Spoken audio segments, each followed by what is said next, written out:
Good morning students. आइए आज हम लोग एक बार फिर से पावर शेयरिंग जो चैप्टर हम लोग पिछले क्लास में पढ़ रहे थे उसी के बारे में आगे डिस्कस करेंगे। पावर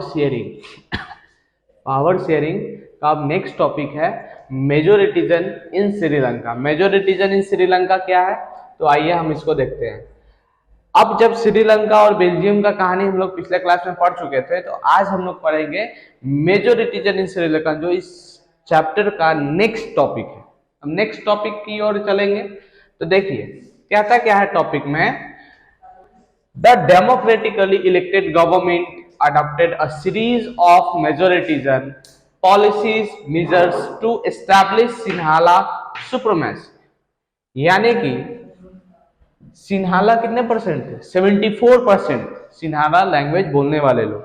ऑब्वियस है, जब इलेक्शन होगा तो जो डेमोक्रेसी में जब इलेक्शन होता है तो जो मेजोरिटी में पोर्शन होते हैं उनके ज्यादा वोटर्स होते हैं। अब ज्यादा वोटर्स होने की वजह से अब तो जीत जाएंगे सिन्हाला। अब सिन्हाला जब जीतेंगे इलेक्शन के बाद, तो ये क्या कर रहे हैं कि अपना सुप्रमैसी गेन कर दे रहे हैं। Sinhala language as a supremacy show कर रहा है। सुप्रमैसी मतलब सुपर पावर अपने आप को दिखा रहे हैं। किसके सामने? तमिल लैंग्वेज बोलने वाले लोगों के सामने। अब दूसरा क्या कारण हो जाएगा, देखिए। इन 1956 1956 में एन एक्ट वाज पास्ड, एक एक्ट पास किया जाएगा जिसमें कहा जाएगा कि सिन्हाला एज अ वनली, ये वर्ड देखिए, वनली ऑफिशियल लैंग्वेज सुप्रमेसी कर दिया गया। यानी कि सिन्हाला को एकमात्र ऑफिशियल लैंग्वेज बना दिया गया। कहाँ का? श्रीलंका का, जो कि गलत है। अब आप लोग याद कीजिए कि इंडिया है, इंडिया में हम लोग हिंदी बोल रहे हैं, कहीं पे लोग गुजराती बोलते, कहीं पे मराठी बोलते, कहीं पे बंगाली बोलते, कहीं पे और भी अलग अलग भाषा है जिसका यूज करते हैं। लेकिन ऐसा कभी नहीं कहते हैं कि एकमात्र भाषा को ही ज्यादा मान्यता दिया जाएगा। ऑफिशियल लैंग्वेज के तौर पे हम लोग किसी एक को उतना मान्यता नहीं दिए हैं। फिर देखिए नेक्स्ट क्या बात होगा। The government followed the preferences of the policies that are favored। जो पॉलिसीज बनाया जाएगा ना सरकार के द्वारा, वो किनके फेवर्ड में होगा? ओनली सिन्हाला लोगों के सामने होगा। यानी सिन्हाला लोग को ही अपॉर्चुनिटी मिलेगा किस चीज का? यूनिवर्सिटी पोजीशंस का और गवर्नमेंट जॉब्स। यानी जितने भी गवर्नमेंट जॉब्स होंगे उसके लिए सबसे ज्यादा लोग किसके अपॉइंटेड होंगे? तो किसके होंगे? सिन्हाला ग्रुप्स के। और कहां पे? यूनिवर्सिटी यानी एजुकेशन के क्षेत्र में भी और जॉब के सेक्टर्स में भी किसका राज होने लगेगा? ओनली सिन्हाला कम्युनिटी का। This decisions gradually increase the feeling of एलाइनेशन।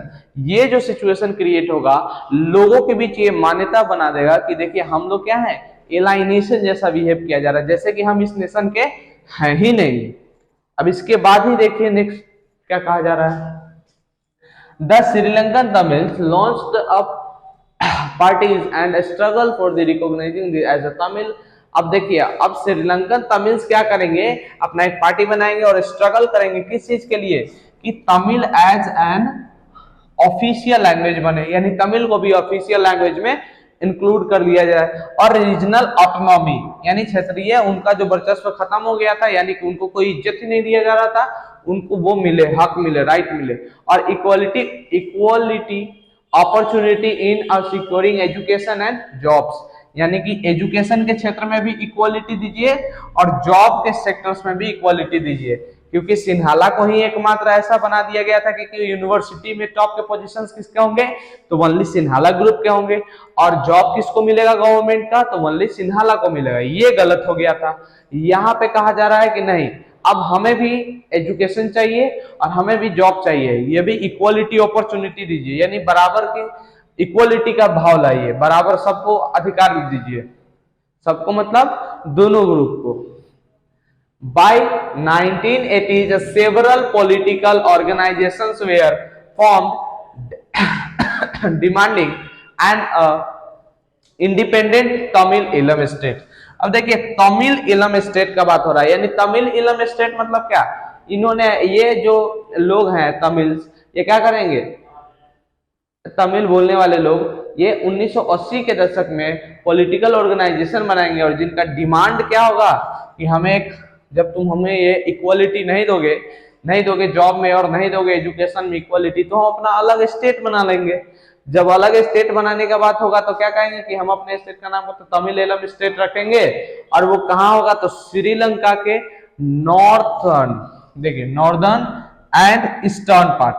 यानी देखिए अगर कोई ऐसा देश है इसका नॉर्थ ये होता है, साउथ ये होता है, ईस्ट और ये होता है वेस्ट। अब नॉर्थ ईस्ट का मतलब क्या हुआ, ये पार्ट, यानी श्रीलंका अगर देश है तो उसके इस छोर पे हम लोग क्या करेंगे, नॉर्थ और ईस्टर्न पार्ट में अपना राज्य बनाएंगे। यानी इस श्रीलंका के इस क्षेत्र का, इस हिस्से का जो क्षेत्र है वो हमें दे दीजिए। लेकिन अगर इस पे बात अगर नहीं मानेगा, यानी बात नहीं माना गया कि नहीं हम तो नहीं देंगे, तो क्या होगा, it soon turned into a civil war, और बहुत जल्द क्या हो गया, श्रीलंका में सिविल वॉर की समस्या उत्पन्न हो गई। सिविल वॉर मतलब होता है गृह युद्ध, जब अपने ही देश के लोग अपने ही देश में लड़ने लगे। यानी गृह युद्ध कहने का अर्थ है कि आपसी मतभेद होने की वजह से आपस में लड़ाई करना। ये देखिए इसका एक स्क्रीनशॉट आप ले लीजिए।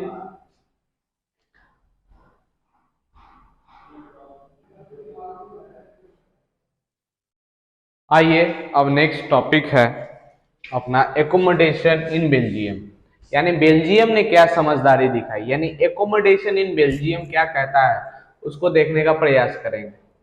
बिटवीन 1790 से लेकर 1970 से लेकर 1993 तक, यानी 1970 से लेकर 1993 तक, यानी बीच का गैप कितना हुआ, 23 साल, 23 years, Belgian constitutions amended 4 times, 4 बार, यानी 23 साल के अंदर 4 बार क्या किया गया, बदला गया, to work out an arrangement that would make everyone live together, यानी सब कोई एक साथ रह सके बिना झगड़ा किए हुए, बिना लड़ाई किए हुए, बिना कॉन्फ्लिक्ट किए हुए, बिना सिविल वॉर किए हुए। तो उसके लिए क्या जरूरी है कि चलो भाई कॉन्स्टिट्यूशन को इस हिसाब से बनाते हैं, रूल्स एंड रेगुलेशन को इस हिसाब से बनाते हैं जिसमें सबका भलाई हो, और इस हिसाब से 4 बार बदला गया 23 सालों के बीच किसका, कॉन्स्टिट्यूशन, बेल्जियम का। फिर the elements of Belgian model, अब बेल्जियम का जो ये कॉन्स्टिट्यूशन का मॉडल था वो किस आधार पे था उसको देखिए। पहला, constitution prescribe that the number of Dutch and French speaking ministers shall be equal in central government, यानी सेंट्रल गवर्नमेंट में जितने भी मिनिस्टर्स होंगे डच कम्युनिटी के और फ्रेंच कम्युनिटी के, वो क्या होंगे, इक्वल होंगे, क्या होंगे, बराबर होंगे। कहां पे, सेंट्रल गवर्नमेंट में। कहां होंगे बराबर, सेंट्रल गवर्नमेंट में। Many power of the central government have been given to state government of the 2 regions of the country, यानी कि देश के 2 भागों में पावर क्या कर दिया गया था, सेंट्रल गवर्नमेंट के अलावा स्टेट गवर्नमेंट को भी दिया गया था। यानी क्या कर दिया गया था, स्टेट गवर्नमेंट को भी पावर का कुछ हिस्सेदारी दिया गया था। फिर कहा जाता है Brussels has a separate government in which both communities have equal representative, और जो कैपिटल है उसमें क्या हो रहा है कि उसमें जो इलेक्शंस होगा उसमें सेपरेशन ऑफ गवर्नमेंट, यानी गवर्नमेंट का सेपरेशन कम्युनिटी के आधार पे इक्वल रिप्रेजेंटेटिव होना चाहिए। यानी हर जितना डच कम्युनिटी के रिप्रेजेंटेटिव होंगे उतना ही फ्रेंच कम्युनिटी के रिप्रेजेंटेटिव होंगे। फिर कहा जा रहा है there is also a provision of community government. अब इसके बाद एक और टाइप का गवर्नमेंट बनाया गया था जिसको कहा जा रहा है कम्युनिटी गवर्नमेंट। कम्युनिटी गवर्नमेंट भाई क्या है, तो देखिए community government elected by people belonging to 1 language community, यानी कि लोगों के द्वारा चुना जाता था जो एक तरह का लैंग्वेज बिलोंगिंग टू क्या है, 1 language community which has the power regarding, उनको पावर दिया गया था किसके रिगार्डिंग, कल्चर के रिगार्डिंग, एजुकेशनल, फिर लैंग्वेज, फिर यानी कल्चर, एजुकेशन, लैंग्वेज से रिलेटेड कोई भी समस्या हो, कोई भी इशू हो एकदम रूट लेवल पे, तो उसका सुनवाई करने के लिए क्या बना दिया गया था? Community government. यानी कि कुल मिला के बेल्जियम में कितना तरह का गवर्नमेंट रूल कर रहा था? एक सेंट्रल गवर्नमेंट, एक स्टेट गवर्नमेंट और दूसरा कम्युनिटी गवर्नमेंट, जिसके वजह से वहां के लोगों का जीवन क्या था? आसान हो गया था। यानी बेल्जियम का जो समझदारी था वो काम आया, क्योंकि श्रीलंका में यही नहीं किया गया था, यही पावर का बंटवारा नहीं किया गया था, यही पावर का सेपरेशन नहीं किया गया था। इसके वजह से क्या हुआ? वहां पे सिविल वॉर हुआ और यहाँ पे सिविल वॉर नहीं हुआ है। आप इसको स्क्रीनशॉट ले लीजिए, ये एक परफेक्ट नोट्स है जो आप अपने कॉपी में कर सकते हैं। आइए अब इस चैप्टर का नेक्स्ट टॉपिक समझने का प्रयास करते हैं। Why power sharing is desirable? Why power sharing is desirable? यानी कि कहा जा रहा है क्यों पावर शेयरिंग जरूरी है। तो क्यों जरूरी है, आइए देखते हैं। Power sharing is an most in a democracy. जहां भी डेमोक्रेसी का बात होगा, जहां भी लोकतंत्र का बात होगा, वहां पे पावर शेयरिंग करना जरूरी है। क्यों जरूरी है, तो आइए देखते हैं। पावर शेयरिंग करने से क्या होता है, क्यों जरूरी है? Reduce the possibility of conflict between different social groups. Social conflict lead to violence and political instability. कहा जा रहा है कि अगर पावर शेयरिंग करते हैं तो रिड्यूस कर देता है ऐसी संभावनाएं जो कॉन्फ्लिक्ट का हो। किसके बीच कॉन्फ्लिक्ट का? तो ग्रुप्स, सोशल ग्रुप्स के बीच, डिफरेंट अलग अलग सोशल ग्रुप्स के बीच कॉन्फ्लिक्ट का जो मामला होता है, झगड़ा का जो वायलेंस का जो मामला होता है, उसको कम कर देता है, रिड्यूस कर देता है, और पॉलिटिकल इनस्टेबिलिटी बना देता है। यानी स्टेबिलिटी के उल्टा हो गया इनस्टेबिलिटी। जब भी ऐसा होगा तो क्या होगा? इनस्टेबिलिटी बना देगा, उसको घटाता है। किस चीज को घटाता है? राजनीतिक अव्यवस्था को घटाता है। कौन घटाता है? Power sharing. जब भी पावर शेयरिंग होगा ये सब कुछ नहीं होगा, यानी कोई सिविल वॉर नहीं होगा, कोई झगड़ा नहीं होगा, कोई किसी को नहीं मारेगा, कोई किसी को नहीं तर पाएगा। Prevent groups from overstepping their rights to enhance their own power. यानी कि जब भी पावर शेयरिंग का बात होगा तब कोई ऐसा पार्टी नहीं है, कोई ऐसा ग्रुप नहीं है जो ओवर स्टेप कर लेगा अपने राइट को, यानी अपने कायदे से ज्यादा कुछ कर दे, किसी समाज को डरा दे, धमका दे, किसी का नुकसान कर दे। ऐसा नहीं कर सकता है। No single group can subvert the constitutions power and sharing units a nation. यानी जब भी पावर शेयरिंग होगा तो क्या करेगा? नेशन को यूनाइट करेगा, यानी राष्ट्र को जोड़ेगा, यानी राष्ट्र को तोड़ेगा नहीं। जैसे श्रीलंका में क्या हुआ, वहां पे पावर शेयरिंग नहीं हुआ तो राष्ट्र टूट गया ना, सिविल वॉर होने लगे, गृह युद्ध होने लगे। और जब पावर शेयरिंग करेंगे तो ये सब नहीं होगा। When the power sharing is not shared, जब पावर शेयरिंग नहीं करते हैं तो it oppresses the minority and even the majority is ruined। यानी कि माइनॉरिटी को दर्पाया जाता है किसके द्वारा? मेजोरिटी के द्वारा, जब भी हम पावर शेयरिंग नहीं करते हैं। ये जो टॉपिक है ये बताता है कि पावर शेयरिंग इज डिजायरेबल, यानी why is a power sharing desirable, यानी क्यों पावर शेयरिंग डिजायरेबल है। तो इसके बीच का जो पॉइंट है ये इंपॉर्टेंट पॉइंट है, आप इसको नोट कर लीजिए अपने नोटबुक में। और नेक्स्ट इसके बाद एक टॉपिक आता है जो काफी इंटरेस्टिंग है और छोटा सा टॉपिक है जो समझने के योग्य है, ज्यादा कुछ उसमें देखना नहीं है बस, लेकिन इंपॉर्टेंट है। इसके जस्ट बाद एक ही टॉपिक बच गया है इस चैप्टर से रिलेटेड, जिसको अभी हम लोग करेंगे।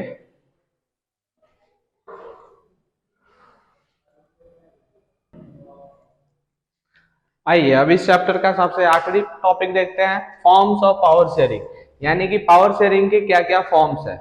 इन modern democracies power sharing arrangement can take a many forms. यानी कि आज के डेमोक्रेसी में जो पावर शेयरिंग है वो अलग अलग फॉर्म्स में है। तो आइए उसी में से एक फॉर्म्स देखते हैं। पहला फॉर्म्स है पावर शेयरिंग का, horizontal distribution of power. Horizontal distribution क्या होता है?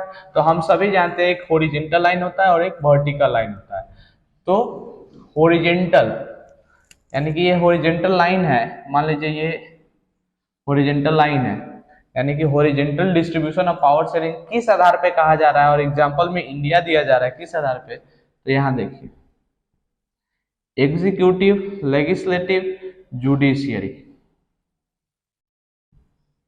यानी कहीं ना कहीं पावर शेयर होता है एग्जीक्यूटिव के बीच, लेजिस्लेटिव के बीच और जुडिशियरी के बीच। किस फॉर्म में? हॉरिजेंटल फॉर्म में।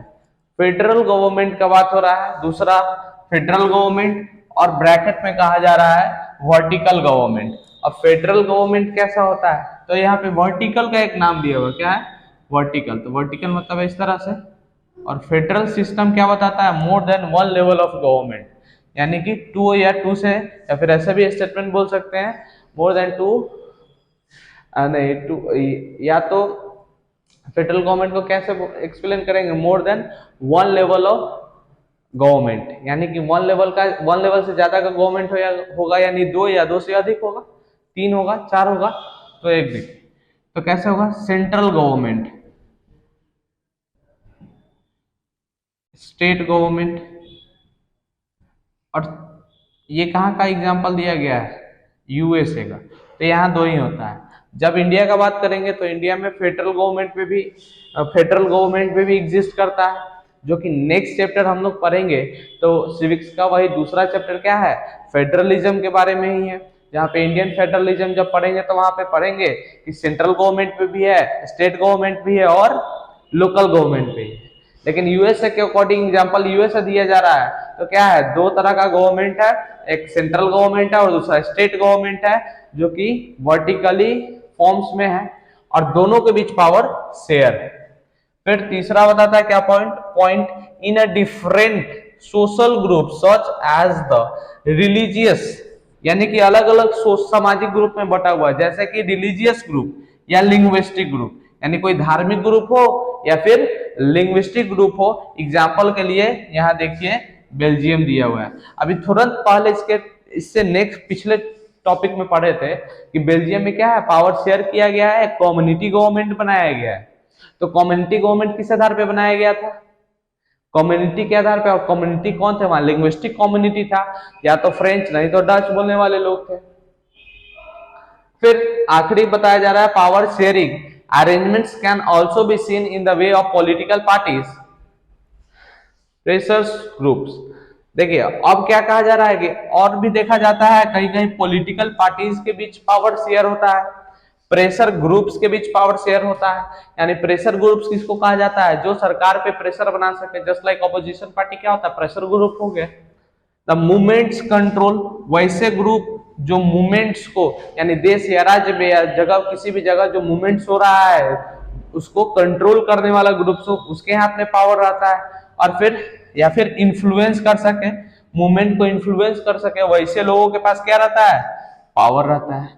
और इसी को कहा जाता है फॉर्म्स ऑफ पावर शेयरिंग। यानी फॉर्म्स ऑफ पावर शेयरिंग में क्या देखें? तो पहला देखे हैं horizontal forms of power sharing, दूसरा देखे vertical forms of power sharing जिसको फेडरल गवर्नमेंट भी कहते हैं, और तीसरा देखे हैं कि अलग अलग धार्मिक आधार पे, लैंग्विस्टिक आधार पे बटा रह सकता है। इसके एग्जाम्पल में बेल्जियम है।